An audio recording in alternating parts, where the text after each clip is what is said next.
Hiya, I'm Jinxit and welcome to my Q&A video. So I know I haven't posted in a while, and that's purely because I've been away. I went to Denmark to visit Flinks, and then I came back and I got a job, and I've been absolutely bombarded with artwork and commissions to do, so I just haven't really gotten around to like streaming or making videos or anything. So I deeply apologise for that.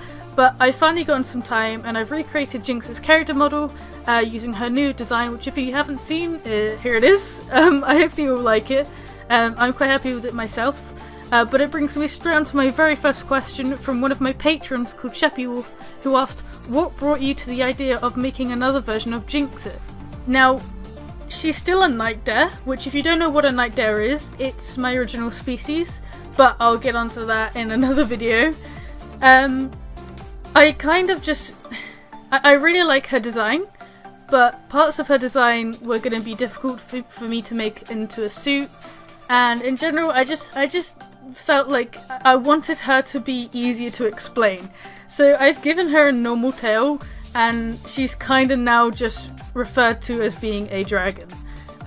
So she still has her night dare features. I will still draw her as a night dare and everything with her giant claws and things, but to keep things simple for her suit and everything else, she's a dragon, basically. I won't be offended if you draw her with her claws or her new tail or anything like that, or her old design or a new design, whatever. I just felt like she needed a bit of a revamp. So I'm very happy that I've done it. I absolutely adore her new design, and I really hope you will do too. And of course you can see I've added her new design to the model I'm using in this video, which I hope you will like again too.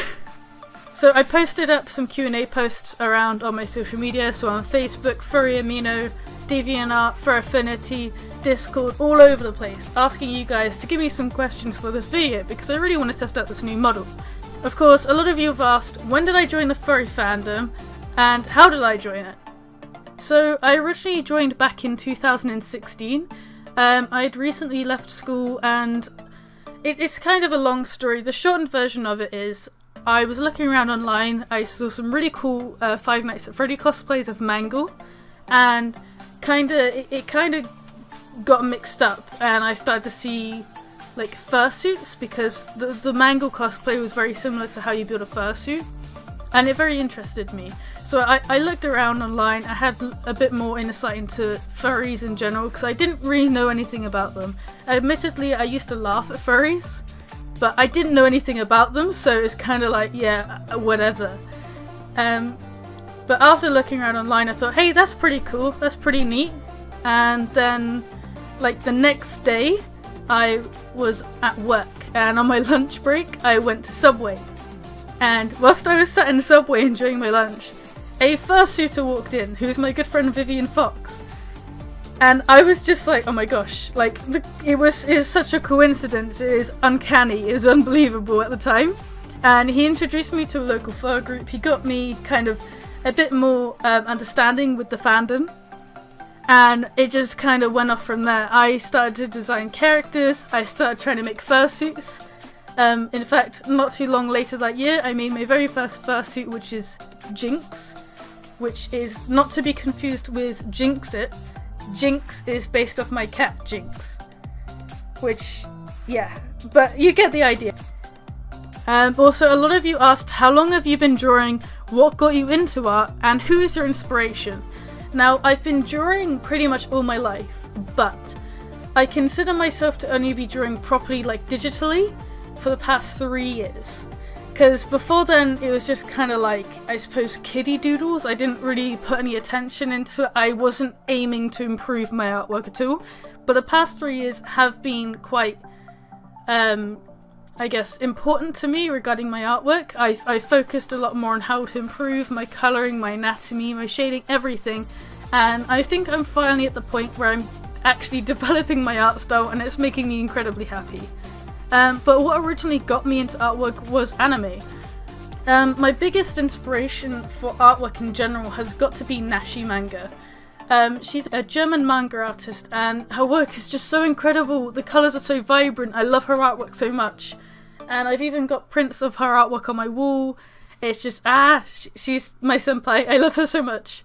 But in terms of like regarding to inspirations within the fandom.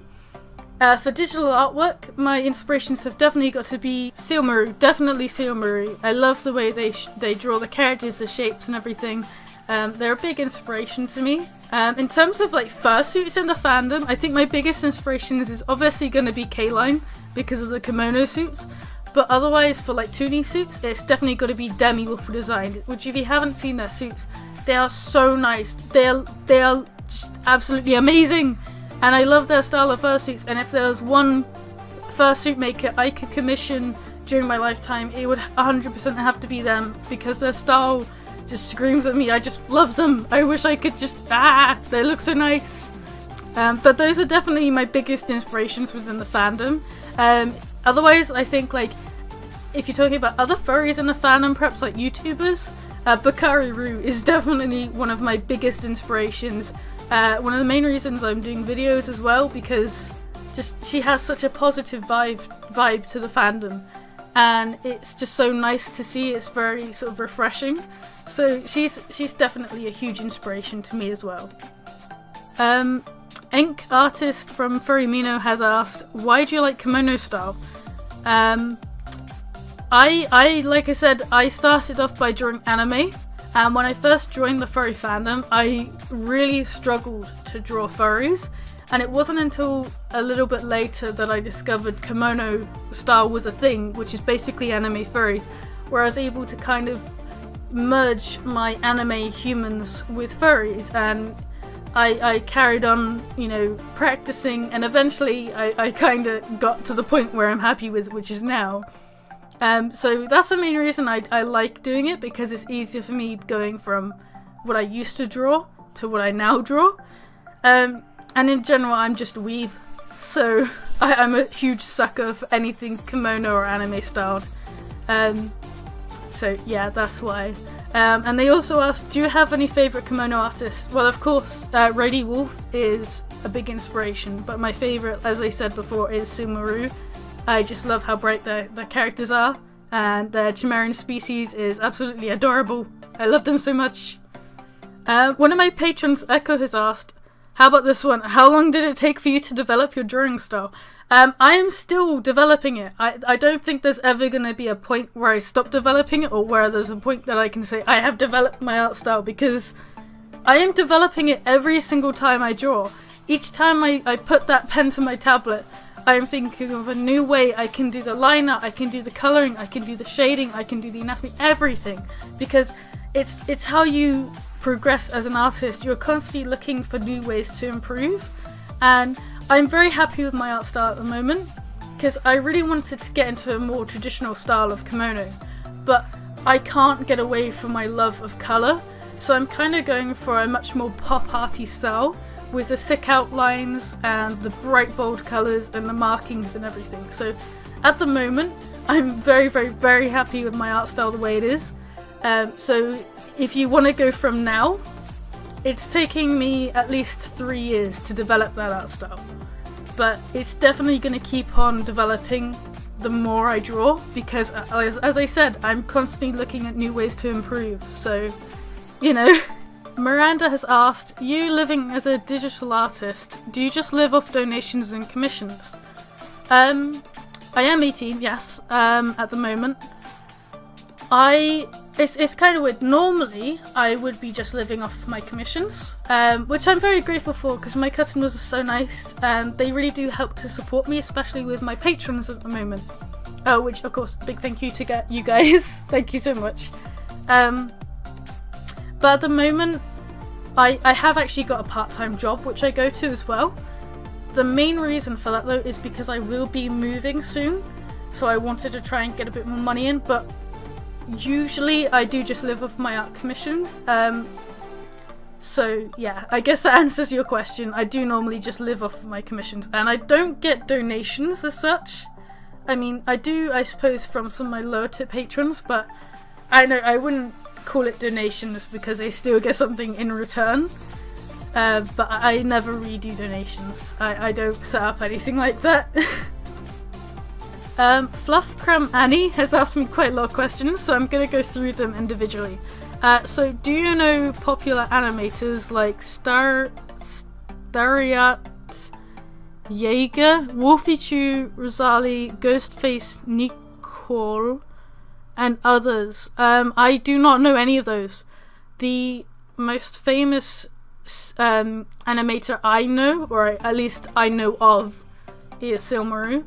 I don't really know any of those, I'm afraid. And they also asked, what tablet do you use? I use a Wacom Intuos. It's just a pretty standard drawing tablet. It's nothing super fancy. I don't have like a Cintiq or anything.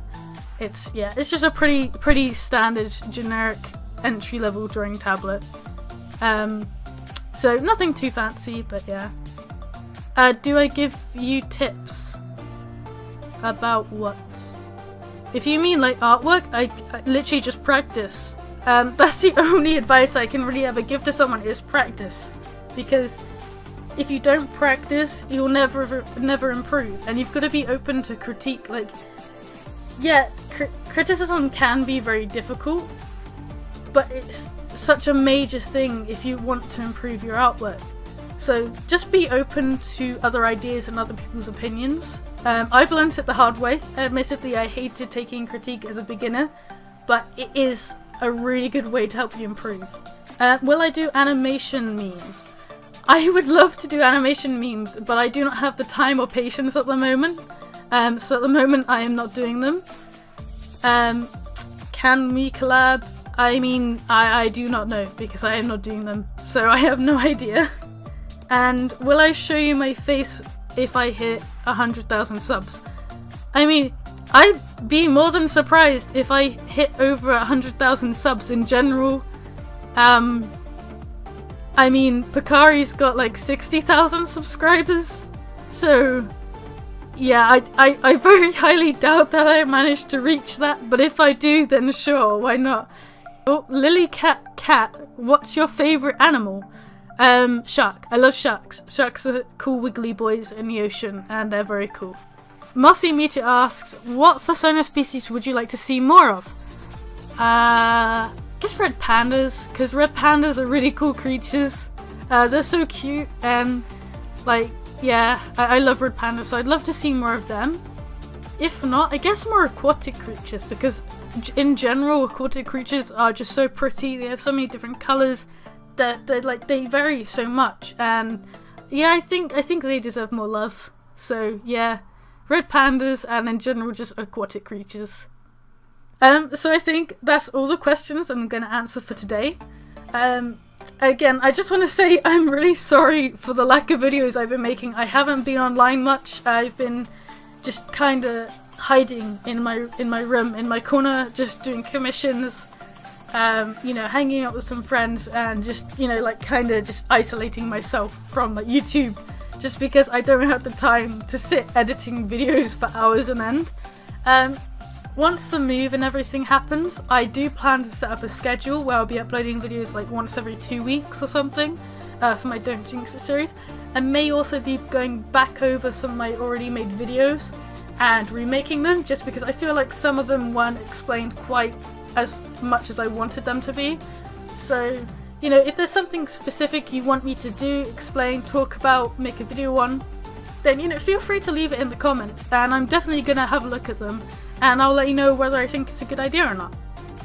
But of course, a huge thank you to my Patreon supporters. That you guys are amazing, and a huge thank you to Echo as well, because, or Axel as I know as my patron, because you are just so kind, and you've been my patron for like 3 months now, and it just means so much to me. And you went on a Discord call with me the other day, and it was just so nice. You're such a lovely person, and like all of you are, like, you guys are just so incredibly amazing, so thank you so much for supporting me. You know, if you ever just want to go on a private call and talk to me about stuff, or you know, whatever, just hit me up, because you guys are awesome, and I love you all so much. Thank you so much for supporting me. But in general, like, anyone, you know, like you watching this video, like, thank you for just watching this video. It means so much to me, and I can't express that enough. I've gained a lot of support recently, and I can't really word it through text, so that's kind of why I'm saying this now, because it means literally so much to me. At the moment in time, the furry fandom has become a huge part of my world. I wouldn't have met Flinks if it weren't for the furry fandom. I wouldn't have been able to, you know, do my artwork as a career without the furry fandom. So all of your support makes this whole thing worth it. So thank you so much. But, you know, as I said, if you have any ideas for any future videos or things you just want, you know, me to do, then just leave suggestions in the comments.